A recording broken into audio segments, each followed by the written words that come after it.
Hello and welcome to the Business of Story, brought to you by Sendable, the social media management platform relied on by more than 3,000 digital agencies around the world. I'm Park Howell, and boy, do we have a show for you today. But first, I have a question for you. Have you pre-ordered my new book, Brand Bewitchery?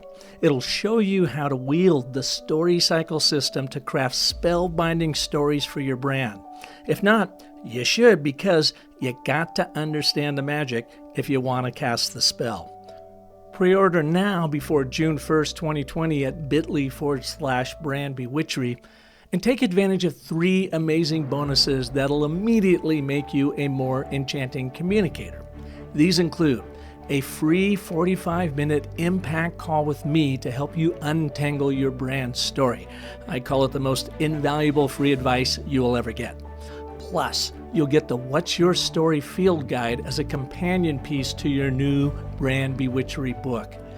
And the third bonus is you'll receive a 50% discount on my new online course that will not only help you craft a crystal clear brand story that'll become irresistible to your customers and frustratingly powerful to your competition, but I'll teach you my 3 go-to storytelling frameworks so you know how to tell your story for greatest effect when you're ready to cast it into the world. Oh yeah, and with Brand Bewitchery, the new book, comes a foolproof story activation plan that will take you by the hand on how to roll out your mesmerizing new brand story when the time is right. So hit the show notes for the link or visit bit.ly/brandbewitchery to pre-order your book today. It'll appear before your very eyes before you know it. Now, on today's show, we have 2 really incredible guests, and they underscore the importance of a crystal clear brand story, especially if you're an agency owner. That could be an ad agency, digital marketing firm, design studio, PR shop, media buying firm, really any small business for that matter. They are 2 of the most respected agency business development and management pros known the world over, and I'm fortunate to count them as friends. Michael Gass is the founder of Fuel Lines Business Development, a firm that provides business development resources, training, and consulting services to advertising, digital, media, and PR agencies. Michael helped me with the positioning of my ad agency, Park & Co., during the Great Recession. In fact, I've detailed that experience working with Michael in my new book, Brand Bewitchery. He is also the author of the Fuel Lines blog, which has been rated among the top 100 marketing blogs in the world, according to Ad Age's Power 150. He believes that instead of chasing new business, it's now more important to be found. Also joining us is Drew McLellan, founder of the Agency Management Institute, which serves 250 plus small to mid-size agencies, helping them increase AGI, attract better clients and employees, mitigate the risks, and let the agency owner actually enjoy the perks of agency ownership. Drew is a 30-plus year marketing veteran who helps clients create authentic love affairs with their customers. He also helps other agency owners learn how to take their businesses to the next level. AMI is the only agency network that is run by an active agency owner, as Drew founded McLellan Marketing in 1995. Drew has a new book out called Sell with Authority, Own and Monetize Your Agency's Authority Position. Recently, he has appeared in the New York Times, Entrepreneur Magazine, Business Week, and Fortune's Small Business. The Wall Street Journal calls him one of 10 bloggers that every entrepreneur should read. By the way, with this show, I accidentally recorded our podcast as a video session, and so I took advantage of that and released it on Facebook and LinkedIn last week. Viewers flocked to hear what these 2 agency pros had to say, especially given that they've weathered several of the biggest market disruptions over the years, including 9/11 and the Great Recession. They offer terrific advice on how you can get through this mother of all disruptions with not only your agency intact, but ready for growth as the country reopens for business. So please welcome to the Business of Story, Michael Gass and Drew McLellan. Gentlemen, welcome to the show. Thanks for having us. Well, I mean, this is a real treat for me. Two of the absolute top minds in the ad agency world and biz development and growing agencies and selling agencies here. I appreciate you joining our series here, The Business of Story. We've been producing now 2 shows a week, primarily around COVID and what's been happening, and talking to experts all around the world of what they're doing personally to get through it and what they're seeing, that might be on the horizon. So appreciate you guys being here. Drew, let's start with you. The work that you're doing, you are handling lots of different agencies, through your organization and helping them, I guess, navigate this and what the future might hold. What are you seeing out there? Yeah, we serve about 250 agencies in a variety of ways, and we certainly have had interaction with a lot of them in the last 6 weeks or so.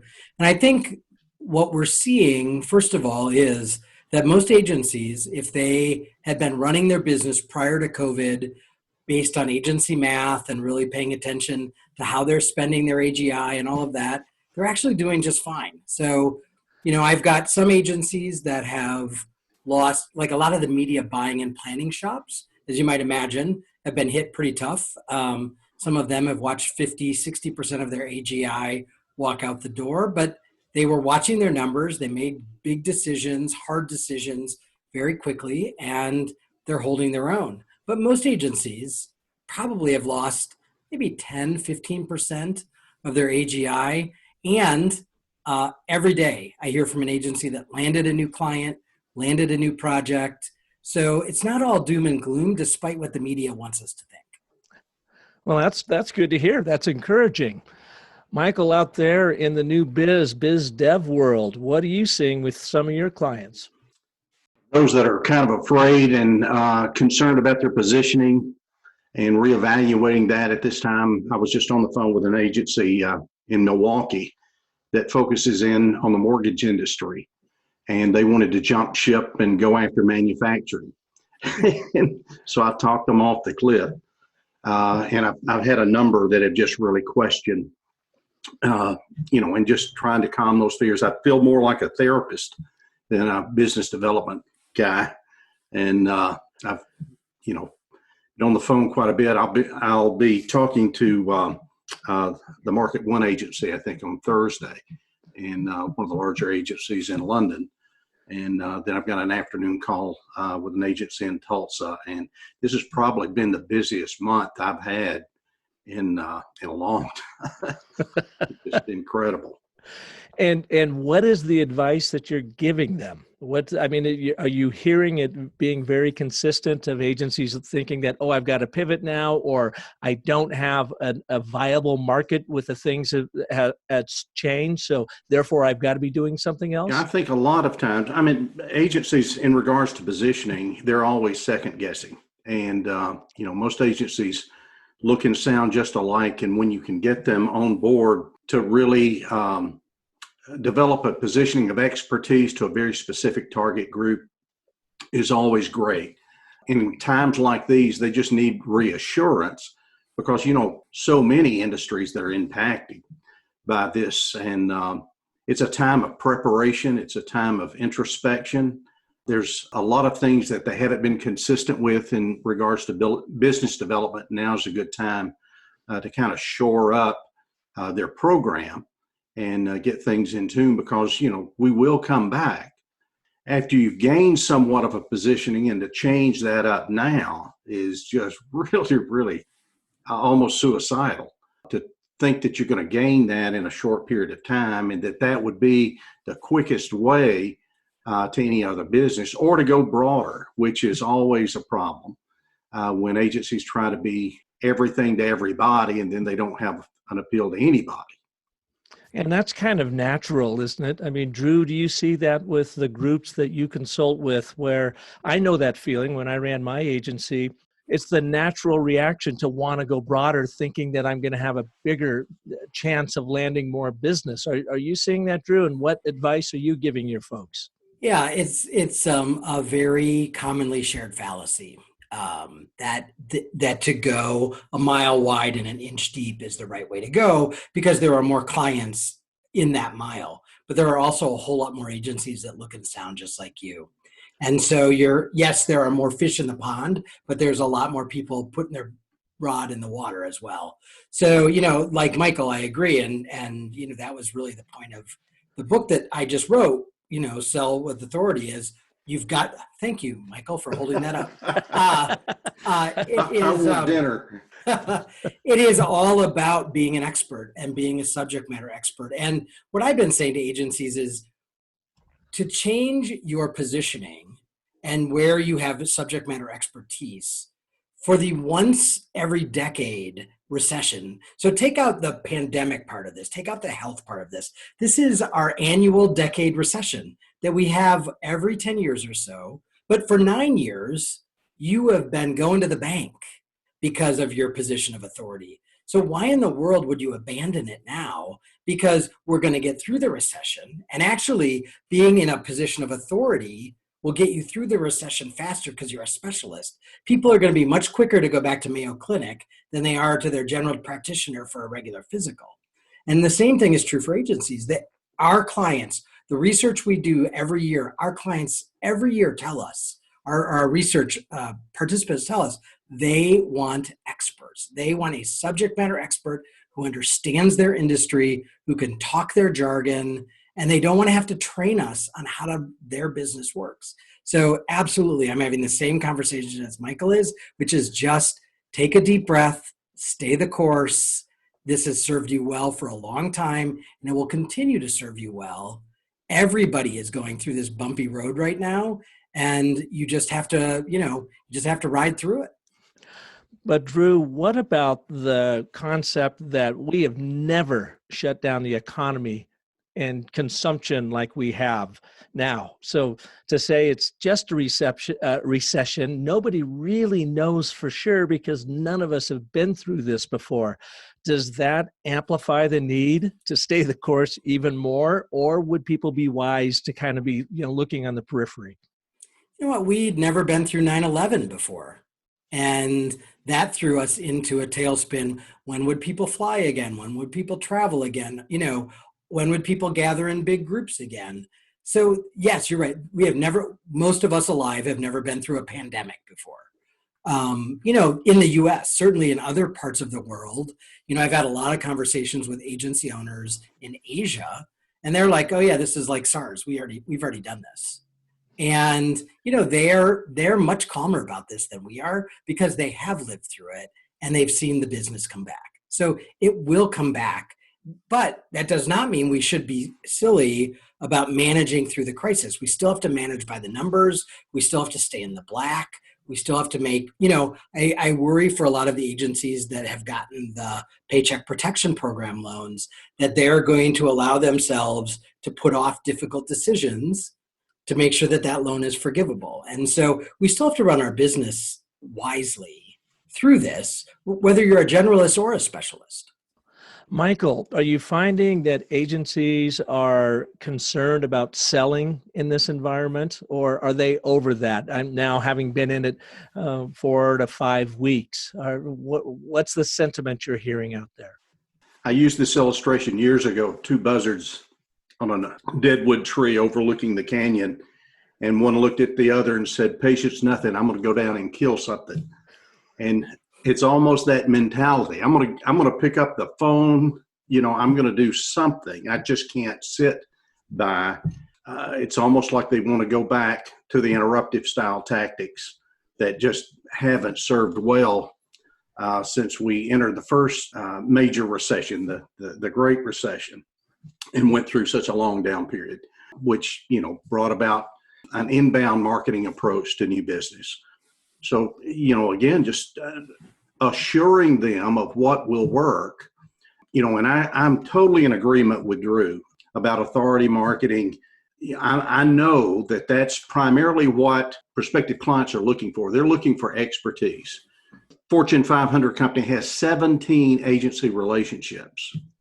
And I think that dispels, the notion of having an agency of record, and that what those clients are really looking for is expertise. And there's a commonality among experts, is that experts write. And so trying to really get them at this time to make sure that they're developing the right kind of content, they've got the right kind of platform, they're reaching prospects in the right way. I mean, I was a cold caller from way back. So I wasn't afraid of cold calling. I did 45, 75 cold calls a day, every day. But when I started my consultancy under great timing, a month before the Great Recession, Right. and 3 kids in college, but I understood almost immediately that, there was a paradigm shift in the way we would generate new business. And over 13 years, I've never, ever made a cold call for any new business. And even during this time, I'm not having to do that. And most agencies, if they're positioned correctly, if they're developing content and being consistent with that effort, writing the kind of content that is being of help. I've got an agency client in LA right now that his focus is on the entertainment industry, music, movies, and TV networks. And he just happens to have one of the largest integrated programs of reaching the African-American community through barbershops and beauty salons. And so right now he's putting together and just did a wonderful video of focusing in on the beauty and barbershop industry and how this is the center of Black community, and getting brands to actually help them prepare to come back. So the campaign's called Save a Seat. I mean, it's just outstanding. That's the way you create value, and you really show compassion for those that you're trying to reach. He's already had a great response from that, and I think in the first hour was 155,000 page views for the video. So, we're really encouraged and excited to have somebody like that to create an example for others. Well, speaking of selling with authority, he's got authority in that area, so he knows even before maybe some of his clients what to do to react to this. Yeah, and when I was doing a workshop with him, trying to find his positioning, he was a hairstylist for 17 years and actually owned a hair salon. And then he built this out-of-home network of these beauty shops and barber shops, and it's something like 450,000 connections. But he's worked with a lot of major brands and some of the major movie studios, and I just put him in contact with Brad Ball, who's the former president of Warner Brothers Pictures. And Brad thought, your positioning is just outstanding. I've never heard of anyone that is so well positioned as you have done with your agency. But it was really smart. He lives the life. He knows it. He really understands that industry.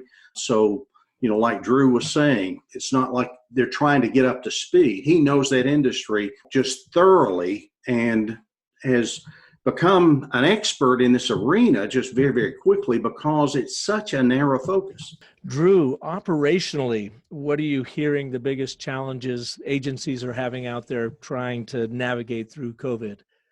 Well, most agencies, although it's more common today, but most agencies were not virtual prior to COVID. So, just the logistics of working from home, of trying to stay connected to the team. A lot of agency owners are very concerned about how their team is managing through this. How are they juggling homeschooling and working and just all the craziness that everybody's going through. So, there's a lot of conversation around how do I take good care of my team? Operationally, one of the great things, I think COVID is delivering some really great silver linings for agencies. And one of the great ones is the C-suite that did not have the time of day for us before. We had to talk to the marketing manager or whatever. Well, you know what? Now the CEO wants to talk to the agency owner, and they want to strategize with the agency owner. So agencies have been trying to get back to the strategy table for years, and many of them in the last 4 weeks have been sitting at that strategy table with the C-suite of their clients. So operationally, they're making time for that. They're making time to still prospect. And just really a lot of focus right now on just the finances and making sure that the agency has enough money in the coffers to weather this and, has a contingency plan for depending on how long this goes. I think the difference between this and any other sort of typical recession we've gone through is because of the health aspect of it, and because everybody and everything shut down, which we have never, in the United States, we have never experienced that before.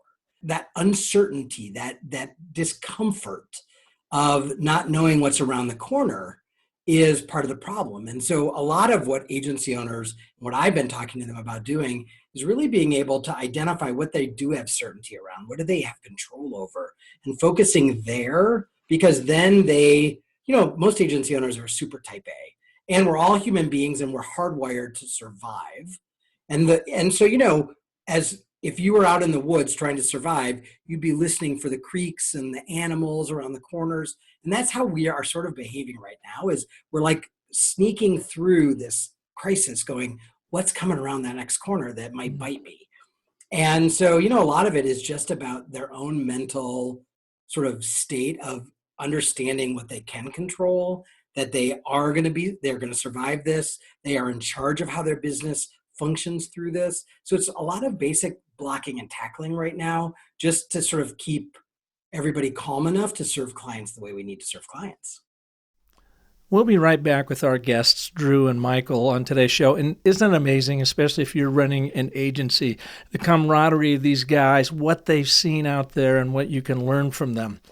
That's what I love about the agency world, is people do really, really pull together, just like the folks over at Sendable, the online social media platform that I mentioned at the top of the show. More than 3,000 digital agencies rely on around the world, and it's the platform that we use here at Business of Story.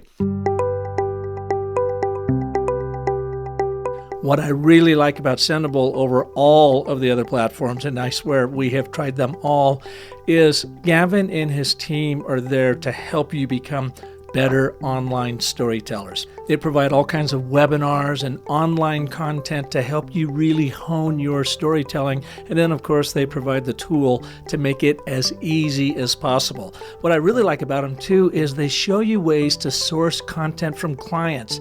And so you can collaborate closely with them. That's hard to say, collaborate closely with them. But you know how difficult it is sometimes when a client says, hey, I need you to do this, but they don't give you anything to work with. Well, Sendable will help you understand some of the best ways to pull that out of your client and then give you that platform that is easy to use, that you can plan on reliably, and you can schedule your content so it automatically gets published to channels like Facebook, Instagram, Twitter, LinkedIn, Pinterest, and more. And what I like most about it is their smart posts. See, because with smart posts, you can simply craft social media content and in one step, like one single step, customize it for each platform. This ups your chances to drive engagement and ultimately convert customers. Plus, because Sendable is always helping out there, have you checked out the new Social Media Storytellers Facebook group? It's a private group, but it's open to everyone. I'm a part of it. They have a lot of their thought leaders a part of it. And what I like about it, like this show, is you can be on there and have the camaraderie of those digital agencies around the world and their content marketers there sharing ideas on how to become just better overall storytellers online. So check it out. Go to Social Media Storytellers Facebook group. Raise your hand. Come on in. We would love to have you there. Now, I'd like you to really try Sendable if you haven't done it already. You can get 30% off their traction plan. Just go to sendable.com/park30. That's 30% off for all of our Business of Story listeners. And of course, Sendable is doing something, in this COVID world too. If you find yourself a little bit behind the eight ball and you just don't have the money to do it right now, well, Sendable is offering you their free starter plan. Just go to sendable.com/COVID-19 and you can sign up now before July 1st, 2020 for their free starter plan. I mean, what do you have to lose? But the cost of that other platform you're using right now, and you have everything to gain because we just love Sendable and I think you will too. So check them out and join me over at the Social Media Storytellers Facebook group and let us know how you are killing it out there online. Now let's join our conversation again with Michael Gass and Drew McLellan when I asked Drew about a study that he and AMI just recently did. You guys came out with a survey a couple weeks ago on how it was initially impacting the agency world. Have you had a follow-up to that yet? No, but we're going to. We did that survey with Orbit Media and Andy Christadina, and Andy and I just talked the other day, and we're going to go back out probably in another couple weeks with the same questions just to see if things have changed. But the results of that survey were actually really heartening. Most agencies had not been as affected as everyone was talking. Most agencies had been kind of kicked in the shins, but most agencies hadn't done layoffs, hadn't had to do salary reductions, and this was before PPP. And many of them had landed new pieces of business, but they were also communicating better as a team. They were tightening up their systems and processes. One thing that a crisis will do is it will shine a spotlight on whatever's broken. So they were really identifying where in their own operations, project management, traffic management, they needed to fix things and putting some attention there. And as Michael said, this is the time to look at your biz dev program. And I do air quotes in that because a lot of agencies don't have a biz dev program, to really look at what your business development efforts are and to really double down on putting together a program and a plan and kicking it off now. Because as Michael said, experts, authorities teach, they either write or they talk, whatever they're more comfortable doing, but they teach and they help. And we can all be helping now. And that's really planting seeds for new business down the road. Yeah, so a question for both of you here. I hear rumors here in Phoenix about agencies that have had to lay off anywhere from 10 to 40% of their staff. And I don't know if there has been any real research out there yet as to what the true impact is in the industry. But what are you seeing, or is there kind of a common denominator? I think agencies are looking at each other and trying to figure out how they stand up next to that next person, knowing that probably everyone has let some folks go. I think that initial recession that we had weathered through, one of the reports that I read, it was close to 100,000 that had lost their jobs during that period. And then it was unique, like Hill Holiday and some other agencies like that. They replaced all of those workers over time, but the skill sets were totally different. And so I think through this, we're going to see a lot of new opportunities. Those who are at the forefront and stay fresh and current and kind of see where the wind is blowing and are in a position of leadership. I have a lot of friends that didn't make it through the Great Recession, but they weren't learning, they weren't developing, they were just waiting for things to come back the way they were. I don't think that's going to happen this time. I think it's going to be totally changed. Just like, social media was fueled by digital marketing also fueled by the recession. It just accelerated that growth back then. And I think we'll see a lot of things come out of this that will just really change the lay of the land for our industry. I also think a lot of the talk of layoffs, I think agencies that predominantly did traditional advertising, bought media, that sort of thing, I think they've been hit much harder than a more nimble, smaller agency that would call themselves more of a marketing agency than an advertising agency. So they were doing a lot of PR work, they were doing a lot of digital work, they were doing a lot of social media work, as Michael said. And honestly, I would say less than 10% of the agencies we serve have laid off a single person. Now, some of them have laid off several people, but most of them have not laid off a single body. Now, we'll see what happens after the PPP funds are done. So what I think most agencies are thinking is, this buys me 8 weeks to try and fill up the coffers, to get some new clients, to stabilize some of our existing clients. Because if I can keep my team, I want to be ready to serve clients if they're going to be back. We'll see what happens then. But I for the most part, I think it's the bigger, larger, traditional advertising agencies that have really had the big layoffs because their big brand clients said, no, I'm not spending $1 million on media right now. Stop. And so there was no television production. There was no whatever medium they were doing. And so I think they've been impacted more than, an agency of 25 people. Michael, you had mentioned skill sets and how we may be looking at some new skill sets coming out of this too, for both of you. Do you anticipate that? Because, I appreciate both of your vision in this world. You have both been very, very successful and always have had kind of a way of seeing what's coming next. That's why agencies come to you, to help them with that vision as well. What do you think may change skill set wise coming out of this?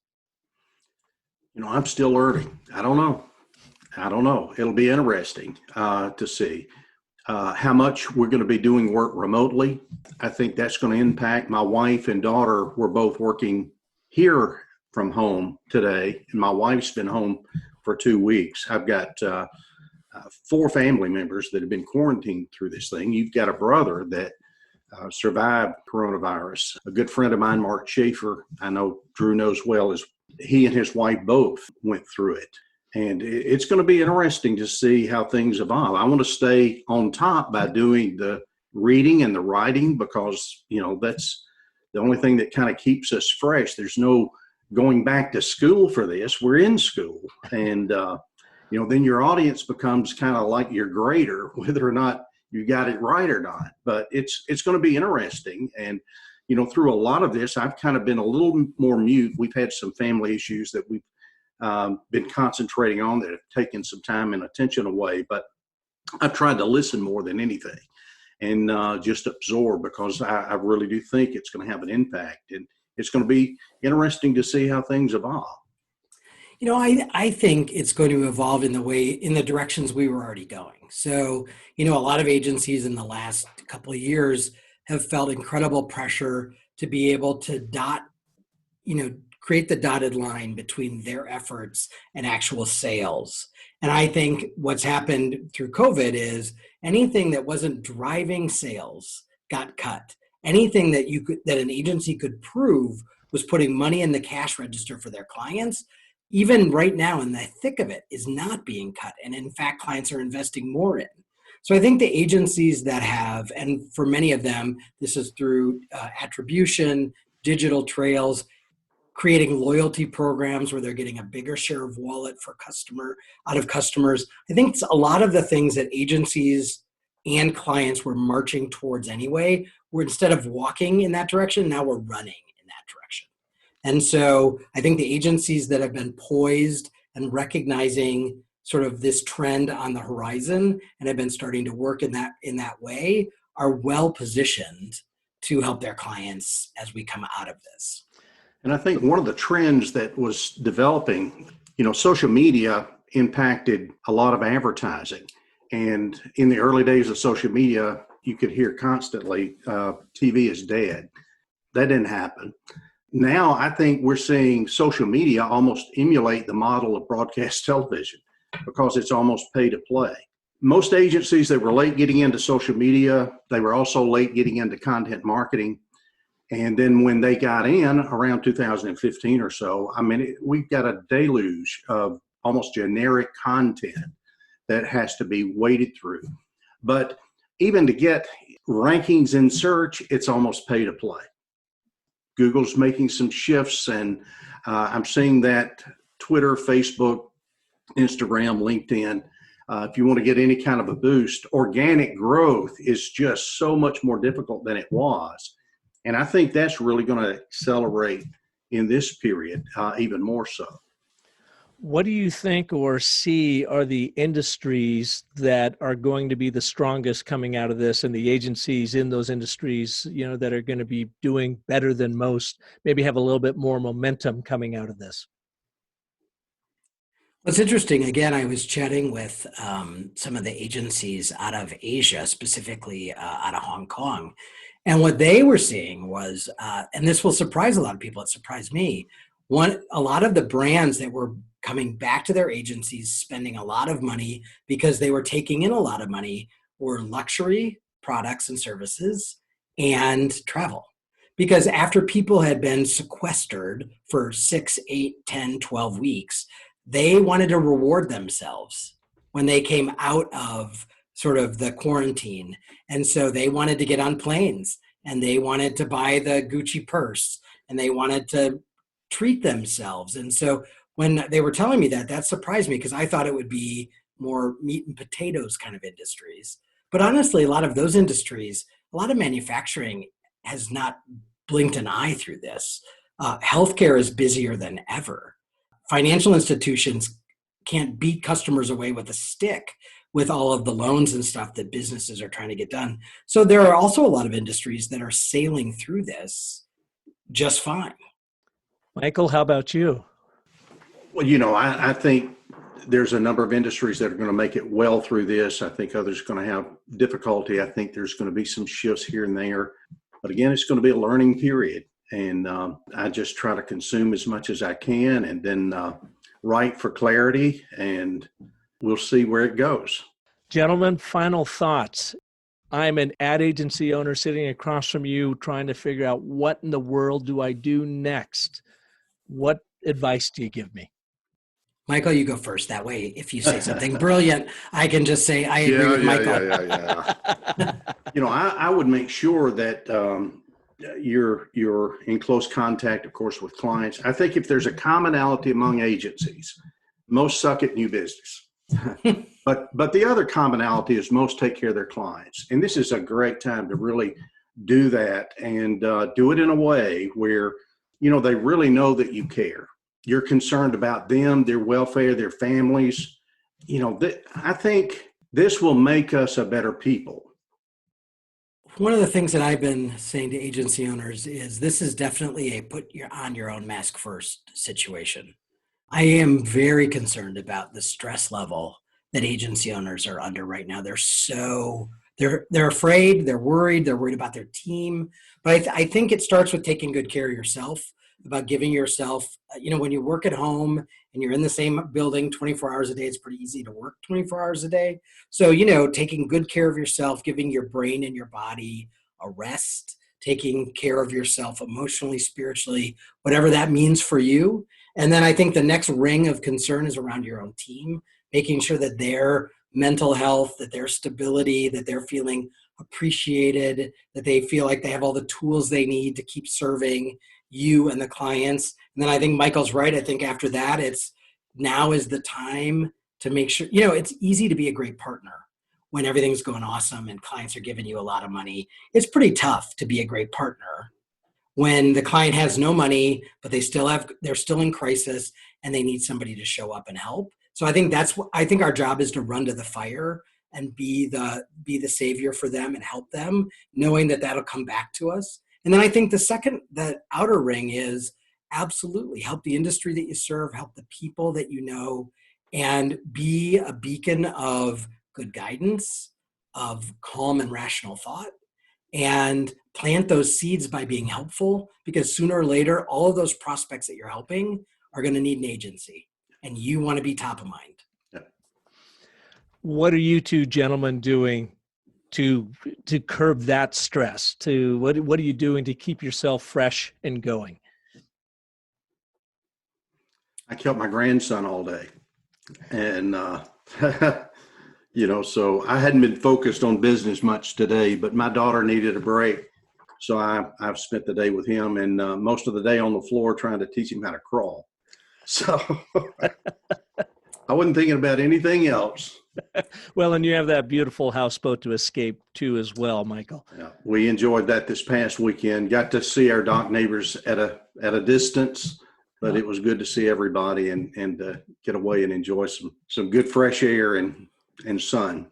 I live vicariously through your Facebook posts, by the way. Thank you for those. And Drew, how about you? I'm like everybody else. I struggle with it sometimes. It's super easy to answer my phone from 7 a.m. to midnight and to be helpful. And honestly, that's good medicine for me. But I also know I need to shut it off. I'm 15 minutes away from my daughter, so I'm sort of helping her get through nursing school and sort of dealing with all the disappointment that comes with not getting to do a graduation or a pinning ceremony. And we are planning a wedding this summer or this fall for her and her fiance. So I have all kinds of important decisions around tuxedos and menus to deal with. So, I think investing in family and friends, I've got some friends who drive by and will stand outside my window and chat for 15 minutes. And so, I'm enjoying the people that matter to me in my world and investing in them and those relationships. And, it's all, and part of it just is knowing that this will pass. Everything passes, and this too will pass. And, we need to take care of each other while we get through it. Well, gentlemen, thank you. I know it's late in your neck of the woods and you've been working all day, even if it's crawling around, especially hard getting that grandson crawling. But I want to thank you so much for being here and taking the time and sharing your wisdom for our listeners so that maybe it puts them a little bit at ease and gives them some ideas of maybe what some next steps are moving forward. I really appreciate your time, guys. Thanks for having us. Always good to see you. Be safe and sane out there. You too. All righty. Take care. Take care. And thank you for listening to this edition of The Business of Story. If you liked what you heard and you feel like it may be helpful to a colleague or to a fellow ad man or woman out there, then by all means, please share this episode with them.